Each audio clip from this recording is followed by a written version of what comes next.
అట్లా ఒక ఇది ఉండేది కానీ కొన్నిసార్లు రాజకీయాల్లో అంటే పట్టు సడలింపు అనేది ఉండాలనేది నా భావన. అంటే బలంగా ఏదైనా ఒక విషయంలో మీరు విభేదించారా పరిటాల రవీంద్ర? కొన్ని విషయాలు చేయకూడదు, కొన్ని విషయాల్లో విభేదించాల్సి వస్తుంది.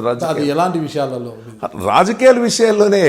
అంటే రాజకీయాలు అంటే అవన్నీ మనం ఓపెన్ చేస్తే బాగుండదు అవి. కాబట్టి విభేదించే వాళ్ళం కొన్ని విషయాల్లో. దాంతో కొద్దిగా ఒకసారి 6 నెలలు, ఒకసారి 11 నెలలు మాట్లాడలేకపోతే కొన్ని విషయాలు ఉండేది. పరిటాల రవీంద్ర గారికి ప్రైవేట్ సైన్యం ఉండేది, ఆయన శత్రువులందరూ కూడా ప్రైవేట్ సైన్యం ద్వారా హత్య చేయించేవారన్న ఒక విమర్శలు కూడా అప్పట్లో గట్టిగా వచ్చేవి. అంటే ఆ సందర్భంలో మీరు ఆయన వెంట ఉన్నప్పుడు ఎలాంటి గైడ్ చేసేవారు? నాకు అలాంటి సమస్య నా ముందుకే రాలేదు, నేను ఆయనతో అట్లా చర్చించలేదు ఎప్పుడు. ఆ సందర్భమే నా దగ్గర రాలేదు. ఆయన ప్రైవేట్ సైన్యం ఉందా లేదనేది కూడా నాకు తెలియదు. నేనంతా ఓన్లీ అది ఎప్పుడు కూడా సాఫ్ట్ కార్నర్. నేను ఎప్పుడు ఇప్పటికీ సాఫ్ట్ కార్నరే, అప్పుడు సాఫ్ట్ కార్నర్. అప్పట్లో ఉన్న గడ్డం సుబ్బుతో కానీ, మీకు చమ్మన్ గారితో కానీ, పోతుల సురేష్ గారితో కానీ ఎలా ఉండే సంబంధం? ఫ్రీగా నేను హ్యాపీగా ఉండేవాళ్ళు, అందరితో బాగా ఉండేవాళ్ళని. నేను ఎవరితోనూ విభేదించలేదు ఆ రోజుల్లో కూడా, రాజకీయాల్లో కూడా. పరిటాల రవీంద్ర గారికి మీతో ఉన్న రిలేషన్ అలాంటిది, వాళ్ళతో అంటే గడ్డం సుబ్బు గారితో కానీ, చమ్మన్తో కానీ, పోతుల సురేష్ వాళ్ళతో బాగా సంబంధాలు ఉండే. తర్వాత వచ్చినోడు నేను. ఇప్పుడు సురేష్తోనా చమ్మన్తో మొదటి నుండి ఉండేది అనుబంధం వాళ్ళందరికీ. మధ్యలో మేము వచ్చాము, రాజకీయాల్లో వచ్చాము. అట్లే ఒక అభిమానంతో, ఒక ఫ్రెండ్లీగా, ఒక అన్నా తమ్ముడు మాత్రం వ్యవహరించాం రాజకీయాల్లో. కానీ కొన్ని రాజకీయ విభేదాలు ఉండొచ్చు, విభేదించడం.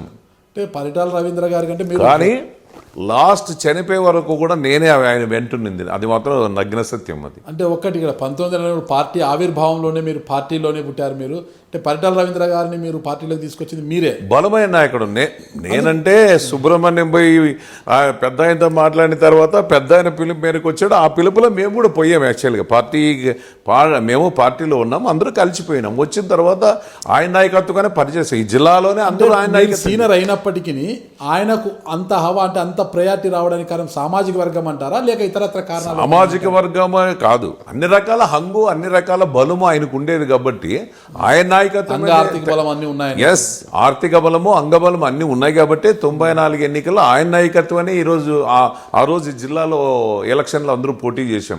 భయానకరమైనటువంటి వాతావరణంలో ఒక నాయకుడు ఉన్నాడు మాకి అనేటువంటి ఒక ప్రజలకందరూ ఒక భావన వచ్చింది 94 ఎన్నికల్లో. శ్రీరాములు గారు బతుకున్న రోజులు ఎలా ఉండేది అక్కడ ఆ ప్రాంతం అంతా?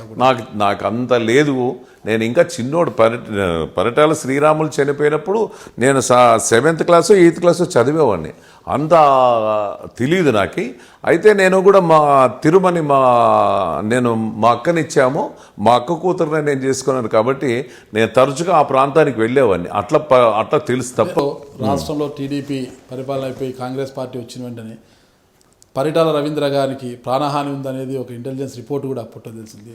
అప్పట్లోనే అందరూ కూడా తలాకొక దిక్కులు వెళ్ళిపోయారు. అంటే పరిటాల రవీంద్ర గారికి థ్రెట్ ఉందని తెలిసినా కూడా మీరేమైనా గైడ్ చేయలేదు? ఎక్కడ అండర్ గ్రౌండ్ వెళ్ళిపోండి అని కానీ, ఎక్కడికి వెళ్ళమని ఏమో గైడ్ చేయలేదు? వాస్తవంగా అయితే ఆ రోజుల్లో అందరూ గైడ్ చేశారు, చాలామంది కూడా చేశారు.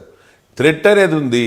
అదేవిధంగా ఒక ఎన్నిక జరిగింది 2005లో 2000 జిల్లా పరిషత్ ఎన్నిక జరిగింది ఒకటి, సోమందేపల్లి, మీకు తెలుసు.